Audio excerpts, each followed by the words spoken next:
देश की आत्मा पर हमला है। सीजेआई चंद्रचूड़ के पास पहुंच चुका है महिला डॉक्टर की हत्या का मामला। सुप्रीम कोर्ट पहुंच चुका है कोलकाता की ट्रेनी डॉक्टर की रेप और हत्या का मामला। दिल्ली के निर्भया कांड के बाद कोलकाता के सरकारी अस्पताल में ट्रेनी डॉक्टर से दुष्कर्म, उसकी हत्या, बर्बर हत्या, निर्मम हत्या एक बार फिर देश में चर्चा का विषय है और दिल्ली के निर्भया कांड जैसा ही देश को एक बार फिर झकझोर रही है।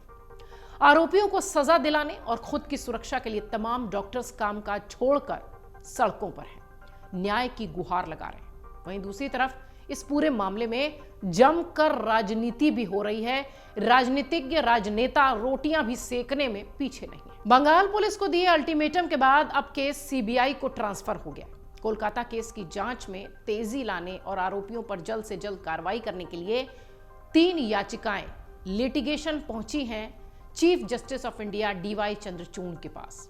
सवाल उठता है कि ये याचिका किसने दी, 3 याचिकाओं में क्या क्या कहा गया और सीबीआई ने इस पर क्या कुछ कहा है। दरअसल केंद्रीय जांच एजेंसी यानी सीबीआई के सूत्रों ने बताया कि अब तक उन्होंने पीड़िता के 3 साथी डॉक्टरों से पूछताछ की है। इन डॉक्टर से इस आधार पर पूछताछ की गई कि जिस रात अपराध हुआ उस रात के बारे में उन्हें क्या पता था। इसके अलावा साथी डॉक्टर्स ने यह भी जवाब दिया है कि जब उन्होंने पीड़िता डॉक्टर के साथ डिनर किया तो उस वक्त क्या हुआ था।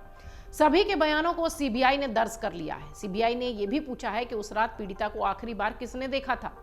सीबीआई ने आरजीकर मेडिकल कॉलेज के सिक्योरिटी सुपरवाइजर समेत 10 लोगों को तलब भी किया है जो अपराध के दिन ड्यूटी पर थे। इसके अलावा घटना की रात ड्यूटी पर मौजूद कुछ गार्ड्स भी तलब किए गए। सीबीआई ने ड्यूटी रोस्टर के हिसाब से सुपरवाइजर्स को तलब किया ताकि पता लगाया जा सके कि किस मंजिल पर कौन ड्यूटी कर रहा था। यह अब तक की सीबीआई की कार्रवाई है।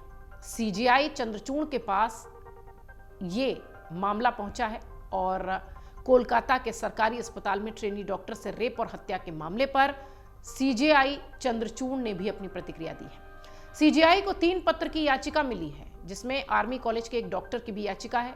इन याचिकाओं में यह कहा गया है कि सीजेआई इस भयानक घटना का स्वतः संज्ञान ले और तेज कार्रवाई के निर्देश दें। 2 याचिकाकर्ता सुप्रीम कोर्ट के ही वकील हैं, रोहित पांडे और उज्जवल गौड़। वहीं तीसरी याचिकाकर्ता का नाम डॉक्टर मोनिका सिंह है जो आर्मी कॉलेज ऑफ डेंटल की सिकंदराबाद में बीडीएस है। Rohit Pandey supreme court bar association के पूर्व सचिव रह चुके हैं और Ujjwal Gaur supreme court bar association के मेंबर हैं। सुप्रीम कोर्ट के वकील रोहित पांडे और उज्जवल गौड़ ने कहा कि यह केस बहुत ही भयानक और दर्दनाक है। यह हमारे देश की आत्मा पर अत्याचार है। एक डॉक्टर पर ही नहीं, मानवता पर हमला हुआ है। उन्होंने कहा कि सीजेआई चंद्रचूड़ को इस पूरे मामले में उचित निर्देश देने की जरूरत है। याचिका में यह भी कहा गया कि इस बर्बर घटना ने पूरे देश की आत्मा को हिला दिया है। पीड़िता के रोते बिलखते परिवार को देखकर हर किसी का दिल पसीज रहा है। हालांकि घटना के बारे में बोलने के लिए ज्यादा शब्द नहीं है। एक राष्ट्र के रूप में हमें खड़े होना चाहिए और इस मामले में तीव्र जांच और न्याय सुनिश्चित होना चाहिए। याचिका में यह भी कहा गया कि न्यायपालिका को इस पूरे मामले में उचित कदम उठाकर एक संदेश देने की जरूरत है। इस तरह की बर्बर घटनाएं बर्दाश्त नहीं की जा सकती। एक महिला के आत्मसम्मान और कानून की रखवाली के लिए भी एक्शन जरूरी है।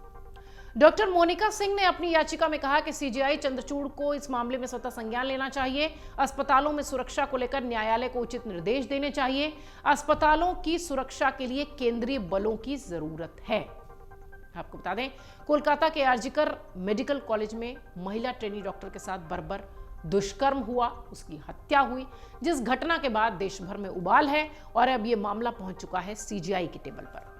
इंडियन मेडिकल एसोसिएशन ने पूरे देश में हड़ताल का आह्वान किया है। अस्पतालों में डॉक्टर्स उपलब्ध नहीं है, इमरजेंसी सेवाएं सिर्फ चल रही हैं, लेकिन सवाल जस का तस है कि डॉक्टर्स की सुरक्षा को लेकर आखिर क्या।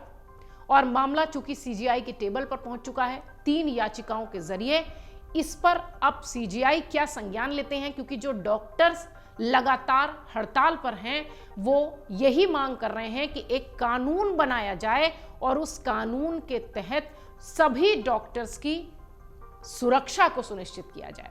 अब देखना यह है कि मामला सुप्रीम कोर्ट पहुंचा है तो इस पर आगे क्या होता है। अगर आप ये वीडियो YouTube पर देख रहे हैं तो हमारे चैनल को सब्सक्राइब करें और बेल आइकन को दबाना ना भूलें। अगर आप Facebook पर ये वीडियो देख रहे हैं तो हमारे पेज को लाइक करें।